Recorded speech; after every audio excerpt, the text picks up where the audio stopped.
Hey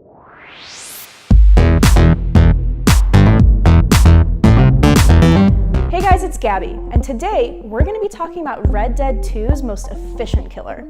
According to the World Health Organization, tuberculosis is considered the #1 cause of death from infectious disease.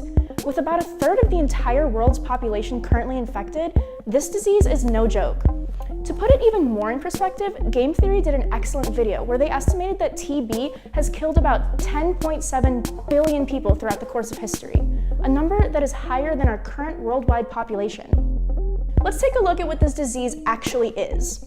First of all, tuberculosis, or more specifically Mycobacterium tuberculosis, MTB, the bacteria that causes the infection, is old as hell. After sequencing genomes for 259 different Mycobacterium tuberculosis strains, researchers were able to indicate that the pathogen originated around 70,000 years ago. Additionally, they found that TB's evolutionary path is strikingly similar to our own. Evolutionary biologist Sebastien Gagneux says that as the human population expanded, so did the bacteria's diversity. Mycobacterium tuberculosis almost exclusively infects humans and does not naturally infect animals or have any sort of environmental niche.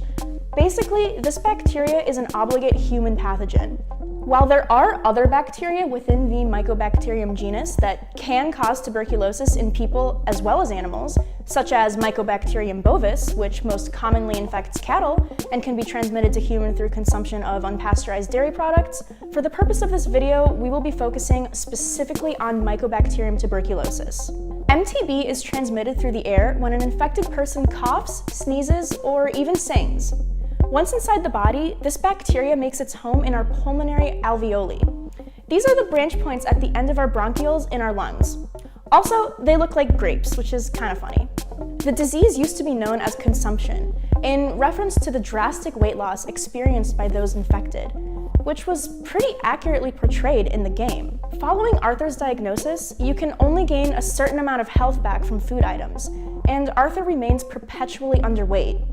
The game does a really good job of portraying how dark and merciless tuberculosis really is, through Arthur's coughing fits and his now everlasting fatigue.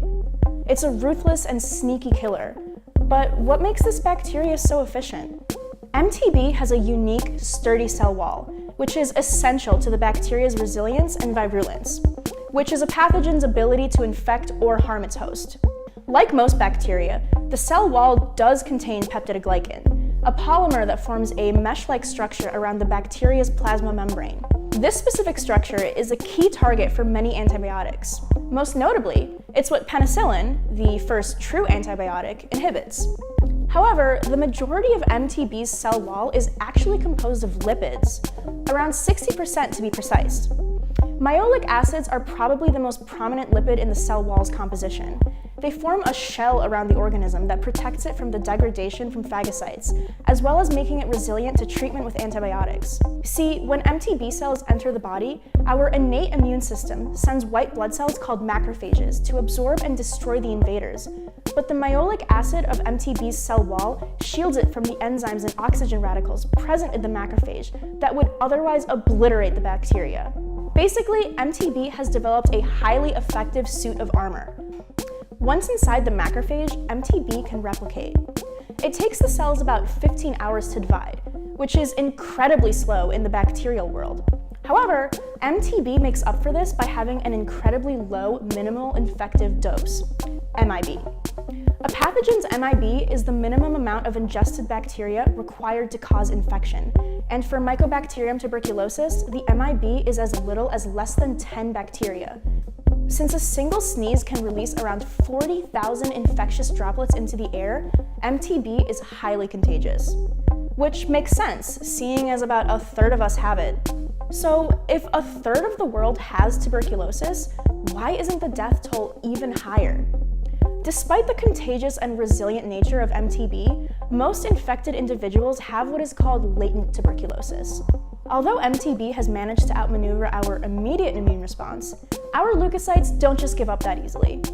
Once the macrophage has absorbed the MTB cell or cells, it releases signal proteins called cytokines, which attract additional leukocytes such as T-cell lymphocytes to the infection site.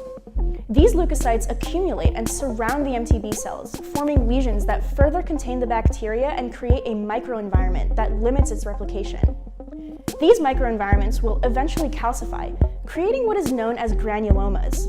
It is within these healed and fortified granulomas that TB lies dormant, and the infected person has a latent tuberculosis infection. Individuals with working, healthy immune systems only have about a 10% chance of developing an active infection after this point, while those who are immunocompromised, such as people with HIV or AIDS, aren't as lucky. Although the formation of granulomas is still initiated, in these cases it is ultimately unsuccessful in containing MTB, allowing it to spread throughout the lungs into a full-blown infection. Without consistent, intense treatment, an active infection has about a 70% mortality rate. Arthur's rugged cowboy lifestyle didn't help either. With his constant drinking and smoking, and of course, recurring injuries, his immune system was already working overtime, and MTB was the last straw. Interestingly, tuberculosis is not transmitted through physical touch or sharing meals and drinks, something that had slightly worried me as I watched an infected Arthur share cigarettes and whiskey bottles with his fellow gang members. However, those songs he sang with them around the campfire could have sealed their fates too, instead. As always, thank you guys so much for watching. Let me know what you thought in the comments, leave a like, subscribe, and definitely be sure to go play Red Dead 2 if you haven't already, because it's like literally the best game of all time. So yeah, that's all I have for you today, and I'll see you next time. Thank you again.